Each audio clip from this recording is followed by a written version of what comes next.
Бүгінгі күннің тақырыбын жанарсызда өмірім жалғасады деп алып отырмыз. Аталған тақырып бойынша ой білдірем десеңіздер, біздің WhatsApp нөмірімізге өздеріңіздің пікірлеріңізді жолдасаңыздар болады. Ешқандай пікір елеусіз қалмайды. Өздеріңіз көріп отқандай, біздің қонақжай студиямызға тақырыбымызға байланысты меймандарымыз келіп қалған екен, соны сіздерге өздеріңізге таныстырып өтсем. Бүгін бізде қонақта Құрақбаева Гүлнұр тифлология бөлімінің меңгерушісі және де Қазақ соқырлар қоғамы Жамбыл облыстық филиалының мүшесі Ғалымжан Есімов те қоса келіп бізде қонақтап отыр. Қош келдіңіздер. Таңғы көңіл-күйлеріңіз қалай? Тамаша. Бәрекелді, тамаша. Енді Гүлнұр ханым, мен сұхбаттың басын өзіңізден бастағымыз келіп отыр. Сұхбаттың мәнін алу үшін сізден тифлология терминінің нені білдіретінін сұрағымыз келіп отыр. Енді көпке таныс емес термин ғой. Әрине көпшілігі тифлология саласы былай тұрсын, Жамбыл облысы көз көрмейтін және әлсіз көрген азаматтар кітапханасы дегенде де ой тудырып жатады. Бұл қандай кітапхана? Басқалардан ерекшелігі неде деген сияқты. Тифлология саласына тоқталатын болсам, өзі тифло, жалпы зағип, логия деген өзі бәрімізге мәлім, білім, ілім деген мағынаны білдіреді. Енді сондықтан бұл мағынаны былай тереңнен түсіндіретін болсақ, зағиптарға жаңағы ілім, білім үйрету мақсатында, тифлология саласы. Тағы да бір ерекшелігі тифлология саласында, басқа кітаптардан ерекшелігі нүктелі, бедерлі баспадағы кітаптарды басып шығарамыз. Арнайы Брайль қарпімен, зағип жандарды оқыту үшін өзінің 6 нүктелі алфавиті бар, сол жүйе бойынша кітап басып шығарамыз. Тамаша, әріптесімен өзіне сұрақ болса. Гүлнұр ханым, мен жаңа айтып жатырсыз, тифлология саласы нені білдіретіні жөнінде біздің өңірімізде қашан қалыптасты? Оның мәнісіне де осы жайлы толығырақ тоқталып өтсеңіз. Жалпы бұл біздің өңірімізде дегеннен бұрын тағы да бір тереңірек түсінік қалыптастырғым келеді.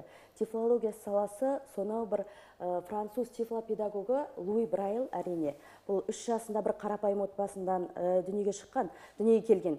Сол бір 3 жасында әкесі етік тігетін болған, көбінесе жаңағы.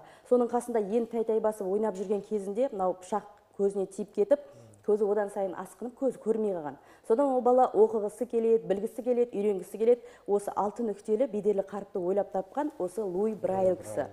Ал енді біздің өңірде деген сұраққа келетін болсақ, әрине бұл 1969 жылы осы Жамбыл облыстық депутаттар алқасының шешімімен әрине Шу қаласынан қысқарта отырып, Тараз қаласынан ашылған болатын. Содан бері міне тифлология саласы қолданыста, кітаптар шығарып жатырмыз. 69 жылдан бері қызмет атқарып келеді дейсіз. Тамаша, бәрекелді. Ғалымжан аға, енді өзіңізге қарай ауыссақ, енді тас түскен жері ауыр дейді. Ауыр болса да енді өзіңізден сұрағымыз келіп отыр. Енді өзіңіз көз жанарыңыздан қалай ажырадыңыз? Туа біткен ауру болды ма, немесе бір белгілі бір апаттан көз жанарыңыздан айырылып қалдыңыз, соны айта отырсаңыз бізге. Негізі менде бұл сражениеде туылғаннан туа біткен дейсіз ғой. Туа біткен кезде негізі көзім көрген, әрине просто диагноз сонда қойылған. Осы көз жанарынан 2018-де жаңа көзге операция жасалды. Содан 2018-ден бері зрениеміз содан кейін жоқ. Содан бастап ажырай бастады. Өзіңіз енді жалпы осы Жамбыл облыстық көз көрмейтін кітапханада жалпы оқырман болып жүргеніңізге қанша жыл болды? Қай жылдан бері осы кітапхананың белсенді оқырман болып келесіз? Мен 2019-дан бастап. 19 жылдан дейсіз ғой. Бәрекелді. Енді өзіңіз мысалы қандай жанрдағы кітаптарды оқығанды ұнатасыз? Қаншалықты біліп тұрасыз? Менікі әртүрлі жанрда. Енді бір қарапайым бір жанр деп айта алмаймын. Мен көбінесе аудио баспалар соларды тыңдаймын, телефон арқылы кітапхана жиі келіп тұрамын. Бәрекелді. Жанр әртүрлі де тыңдаймын.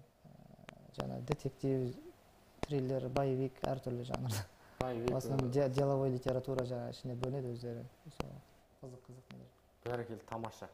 Әріптес, енді өзіңе сұрақ. Алдағы мақсаттарыңыз жайлы айтып өтсеңіз, алда қандай армандарыңыз бар, мақсаттарыңыз бар, бізбен бөлісе отырсаңыз? Алға қойған мақсаттар, мен қазір жалпы спортта жүрген бізден көз көрмейтін арасында блайнд футбол деген спорт бар. Мен сода ұлттық құрама Қазақстанның спортшысымын. Алда сол жоспарлар, спорт және өзім кішігірім кәсіп бастап жатырмын. Сол екіне қазір менде алда тұрған жоспар бойынша армандарым сол. Тамаша. Кәсіпті айтып өтсеңіз болмаса, қандай кәсіп түрі, қандай кәсіппен айналысасыз? Мен қазір тендер дейді ғой.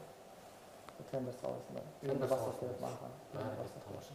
Енді маған құлағыма түркіде тигені қазір бізде енді футболмен кәсіби түрде айналысып жатсыздар ғой, иә футболды кәсіби түрде бәрекелді. Шынымен де мен де қазір құрметті көрермендерге айтып отырайын, мен жанды спорт бағдарламасын өзіме алған болатынмын. Сол енді алдағы эфирімнің кейіпкері кім екенін өзімде осы орайда ойланып та отырмын. Алдағы уақытта енді өздеріңізге көз зағип нашар адамдардың футболын түсіріп кету енді өзімде мақсатым боларға сөзсіз. әрине біз Тамаша. Енді онда эфирдің соңына дейін енді өздеріңізбен байланысқан едік, сол бағдарламаны түсіруге атсалысайын енді. Тамаша. Енді бізге келтірген деректер бойынша өзіңіз енді Зағиптар қоғамы ұйымдастырған фестивальдің 35 қатысушылардың арасынан өнер көрсетіп 7-ші орын алған екен. Сөйтіп жүлделі атанған екен. Сол байқау жайлы айтып өтсеңіз фестивальда кеңінен ашып. Бұл фестиваль республикалық деңгейде өткен, басында облыстық болды, Таразда, осы Жамбыл облысында. Одан 8 адамды, 8 адамның ішінен толықтыра кетейін, бұл жалпы біздің кітапханада облыстық деңгейде іріктеу кезеңі болған болатын. Ол жерде арнайы осы филармония әншілерін жаңағы жюри ретінде шақырған болатынбыз. Сол жерде шешіммен Ғалымжан және Алтынай деген қыздарымыз осы республикаға жолдама алған болатын. Бәрекелді. Сол жақта республикалық деңгейде әр облыстан келді, 35 қатысушы болды, 35 қатысушы. Содан 7-ші орынға дейін. Бәрекелді. Соның өзі әрине шынымен де 35 қатысушының арасынан суырылып шығып 7-ші орынға тұрақтау әрине шынымен де орасан еңбекті талап етеді. Бәрекелді, өзіңізді құттықтап қоямыз. Енді алдағы уақытта енді мақсаттарыңыз орындалып жатсын. Осындай байқаулардан шашалмай, шаңдатпай, осы алғы шептерден көріне беріңіз деген өзіміздің тілегіміз де бар. Енді Гүлнұр әпке, енді өзіңізге қоятымыз, мүмкіндігі шектеулі жандар тифлология арқылы қалай сауат ашады өздері? Жаңа басында атап өткенде, тифлология саласы жалпы бөлім ғой бізде. Тифлология саласында біз 2 үйірме бойынша жұмыс жүргіземіз. Жалпы кітапханада 14 жоба бар. Осы зағип жандармен жұмыс жасайтын. Сонымен қатар 2 үйірме. Бұл 2 үйірме деп отқаным, біреуі брайлист, әрине жаңағы алфавит үйретеміз брайл жүйесімен. Ал екінші зағип және компьютер, бүгін білесіздер, бүгінгі қоғамда мынау компьютер, сенсорлық жаңағы соткаларды пайдалану өте керек, иә. Сонымен осы зағип оқырмандарға және бізде номер 2 болашақ мектеп интернаттың оқушылары бар, көз көрмейтін және әлсіз көретін. Сол кісілерге арнайы осы компьютерде, сенсорлық меңгеруде бізде тифлопедагог Бегемов Ербол атты ағайымыз сабақ жүргізеді. Осы 22-23 жылдар аралығында зағип және компьютер үйірмесімен жұмыс жүргізіп, ЮНИСЕФ-тің сертификаттарын 20 оқушы қатысып, белсенді қатысып табыстаған болатынбыз. Сол тифлология саласының ерекшелігі. Енді жаңа басында атап өткендей кітап шығарамыз. Осы өлкеміздің ақын жазушыларын насихаттау мақсатында уже бүгінге дейін бір 10 шақты кітап шығардық. Осы 23 жылы. Жалпы кітаптан оқырмандарға тапшылық болып жатқан жоқ, барынша? Жоқ, біздің кітап қорында жалпы кітапта жайпақ баспалы, қадімгі, одан кейін жаңа нүктелі бедерлі кітаптар, сонымен қатар осы кісілердің жаңағы сұранысына орай аудио кітаптармен де толықтырылған. Көз жанарынан айырылған жас жеткіншектеріміз, бал бүлдіршендерімізге жалпы өзіндік ертегі кітаптар бар ма өзіңіздің? Өте көп. Бүгінде 3D атты ертегі кітаптарда келіп жатыр. Арнайы құрылғы, өзі дауысталған, кәдімгі белгілі бір танымал дикторлардың даусымен жазылған, кез келген уақытта тыңдай алады келіп. Тамаша. Гүлнұр ханым, жаңа өзіңіз айтып жатсыз, кітапхананың жұмысы жайлы, ерекшеліктері жайлы. Ал осы жерде жұмыс жасаған кезде зағип жандармен жұмыс жасайсыздар ғой, сол кезде оның қандай қиындықтары болады, қызықшылығы болмаса? Мен өзім жалпы кітапханаға 2018 жылдар келгенмін, сол кітапханаға. Сол кезде маған ерекше әсер ететін, бұл кісілерді көріп өзім жылап та алатынмын. Себебі бізде қазір мынау кітапхананың өзі әдеби іс-шараларды білесіздер өте көп өткіземіз. Сол кезде біздің оқырмандар келіп қатысады, өлең айтады, ән айтады, би билейді. Менің бір таңғалғаным осы бүгінде дені сау адамдардан осы көз жанарынан айырылған азаматтың өмірге деген құштарлығы өте жоғары. Және бір ән айтты, екіншіне тағы да айтайыншы, мен айтайыншы деп тұрады.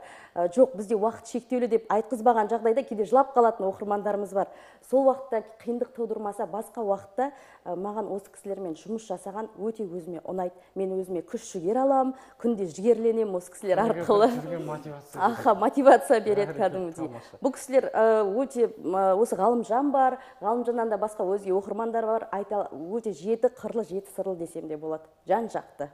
сіздерге жаңа құлақ алқа деп қояйын да, келесі бағдарламаларыңызға біздің оқырмандардан шақырып отырсаңыздар ешқандай өкінбейсіздер. Бәрекелді, шынымен де енді бізде әрдайым өздеріңіздің жағымды жаңалықтарыңыз болса, біздің студиямыз есігі әрдайым ашық, өздеріңіз келіп, жалпы өнерлеріңізді көрсетсеңіздер болады. Бақ пен сіздер арасында байланысты нығайта берейік деген өзіміздің де пікіріміз бар. Енді Ғалымжан аға, енді осы күнделікті өмірде қандай қиындықтармен кездесіп отырасыз өзі? Мысалы, күнделікті өмір қиындық дегенде қай жағынан? Мысалы, күнделікті өмірде мысалы тағам аш жасау барысында, мысалы жол жүру барысында, көшеде жүрген кезде қандай қиындықтармен кездесіп жатасыз? Болады сәл-пәл. Былай үйде ас жағынан не жағындай қиыншылық жоқ. Уже бәрін білеміз ғой, не айтқанда. Былай көшеге шыққан кезде кішкене болады, кедергі бір танымайтын көшеге түскен кезде, қиыншылықтар жүрген кезде, өтіп кетесің кейде бір жерден. Автобусға, остановкаға баратын кезде бір остановка түсіп кетесің, кей кезде сондай кішігірім қиыншылықтар болады. Оған біз жалпы қатты не істемейміз, ондай болып тұрады. Бәрекелді. Иә, бұл кісілерге ешқандай. Ер азаматтың басынан не өтпейді дейсіз ғой. Тамаша, бәрекелді. Ғалымжан мырза, енді пенде болғаннан кейін әр адамның басында бір қиындықтар болады деген секілді. Сол кезде өзіңізді қалай жігерлендіресіз? Өмірге деген құштарлығыңызды қалай оятасыз, арттырасыз деген ол. Ондай қиындық болмапты.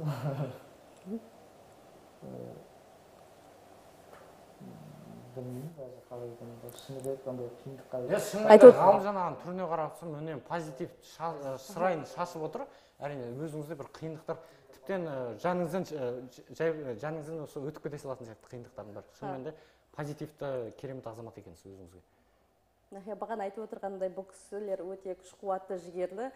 Мынандай бір қиындық құрлы көрмейді дегенім ғой, сол. Өте мотивация беретін кісілер. Бәрекелді, енді жалпы өздеріңіздің кітапханаларыңызда алдағы уақытта жүзеге асырылу керек тың жобалар бар ма, өзіңіз ерекше атап өтер? Иә, бүгінде жаңа атап өткенмен 14 жобамен жұмыс жүргізіп жатырмыз.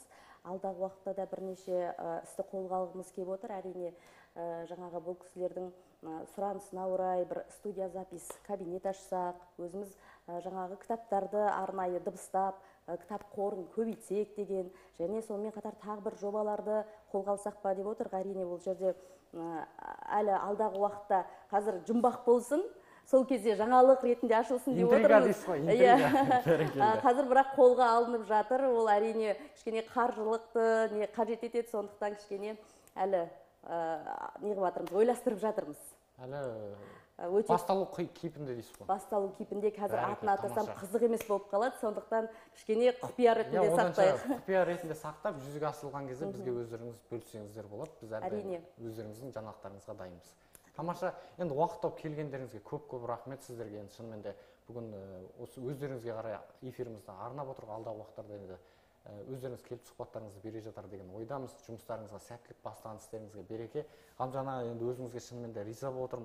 Мынандай қиындыққа мұқалмастан өзіңіз ер жігіттей мінезіңізбен талай тосқауылдарды бөгіп өткен екенсіздер. Осылай тосқауылдардан сүрінбей өте беріңіз. Алдағы уақытта енді өзіңізбен байланысып, жалпы сол зағиптарға арналған футбол жайлы өзімде эфир арналарынан көрсетіп жатам деген өзімнің пікірлерімде бар. Ауырмаңыздар, әрқашанда осы қызметте осындай елеулі азаматтар болып жүре беріңіздер деген өзіміздің пікіріміз бар. Иә, сіздер бүгін уақыт бөліп келгендеріңізге үлкен рахмет. Алдағы жұмыстарыңызға сәттілік тілейміз.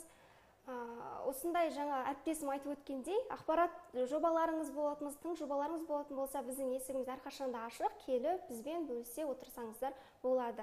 Иә, енді осы эфирді пайдаланып, енді ұмытып баратырмын, өзіңіздің жақын туыстарыңызға мүмкін айтар тілектеріңіз барша, жамбыл жұртшылығына айтар ізгілі тілектеріңіз болса, тікелей эфирді пайдаланып айтсаңыздар болады.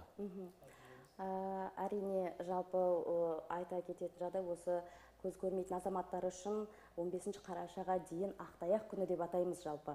Ақтаяқ күні нені еске салады? Бұл жерде осы қоғамда осындай мүмкіндігі шектеулі жандарға көңіл бөлу, ол кісілерге көмектесу деген сияқты жаңағы нәрселерді еске түсіру үшін 15 қарашаға дейін Ақтаяқ күні деп атаймыз. Осы орайда мен осы қазақ еліне осы нәрсені еске салғым кетеді. Осы кісілерді көшеде көрсек көмек көрсетіп, кішкене осы кісілерді бағыттап, жөн жоралғын көбейтіп көрсетіп жіберсек, әрине қазақ еліне басымыз аман, бауырымыз бүтін, деніміз сау болсын. Келесі кездескенше амандықта жолығайық дегім келеді. Бәрекелді. Ғалымжан аға, енді өзіңіздің айтар тілегіңіз бар ма? Жамбыл жұртшылығы, мүмкін туған туыстарыңызға?